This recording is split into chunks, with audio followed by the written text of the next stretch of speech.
poging looks dahil kulay black na ang brake lever ng ating Kiwi Icon 110cc na 4 years may git na natin ginagamit sa araw-araw. So what's up sa inyo guys? So ito nga pala si Kiwi Icon 110cc mga bossing ko na 4 na taon na natin ginagamit at kung naghahanap kayo at nagbabala kayo na magpalit ng mga accessories at magpalit ng parts, marami tayo niyan. Ilalapag ko yung link at dyan sa yellow basket, i-click nyo na lang yung yellow basket, makikita nyo yung mga parts and accessories ni Kiwi Icon 110cc mga bossing ko, no? So sa mga main issue naman mga bossing ko ni Kiwi Icon 110cc, isa sa mga nahirapan lang ako dyan yung throttle cable dahil mahirap makahanap ng kasukat na throttle cable ni Kiwi Icon 110cc. So far so good sa 4 years may get.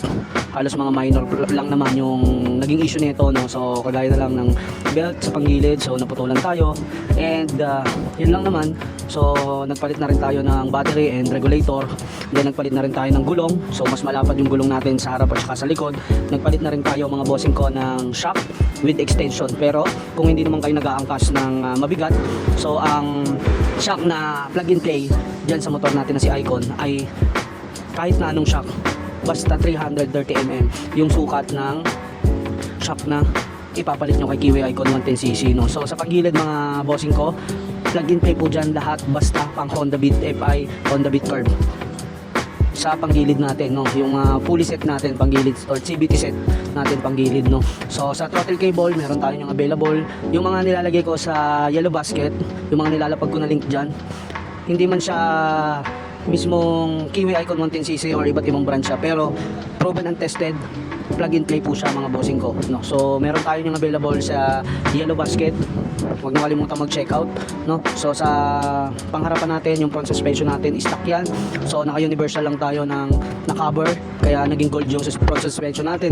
Pero aside from that, yung ating caliper nagpalit na tayo ng pang Honda Beat FI, yung brake pad niyan pang Honda Beat FI. So meron din tayong available na brake shoe mga bossing ko, plug and play yan, isasalpak nyo na lang ball race, speedometer, fuel gauge, cylinder block, carburetor, yan, fuel hose, mga switch, meron tayong available niyan. So hindi ko lang lahat may ilapag sa yellow basket kasi hanggang 10 items lang yung pwede kong ilapag doon.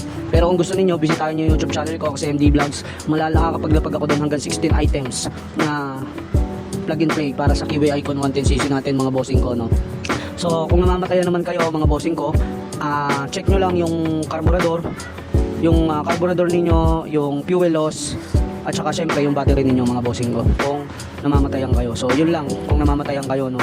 So kung hindi nyo na talaga mabuhay yung inyong motor, malamang yung problema niyan is yung battery at saka yung mismong carb na syempre mga bossing ko, no? So yung barbula ninyo mga bossing ko, malamang may tama na yan. So kung umuusok yung tambutso nyo, malamang may tama na rin yung engine nyo, no? So sa 4 years may get ko nang kasama si Kiwi Icon 110cc, araw-araw ko siyang ginagamit, no? Wala siyang pahinga, everyday ko siyang gamit. So minor issue lang ang experience ko kay Kiwi Icon 110cc, at isa sa kinabiliban ko talaga rito is sobrang tipid niya sa gasolina. Kaya kung naghahanap kayo ng budget meal na hindi sasakit ang ulo ninyo dahil very low maintenance at sobrang tipid sa gas, 40 to 45 km, that's enough na sobrang tipid niya sa gas.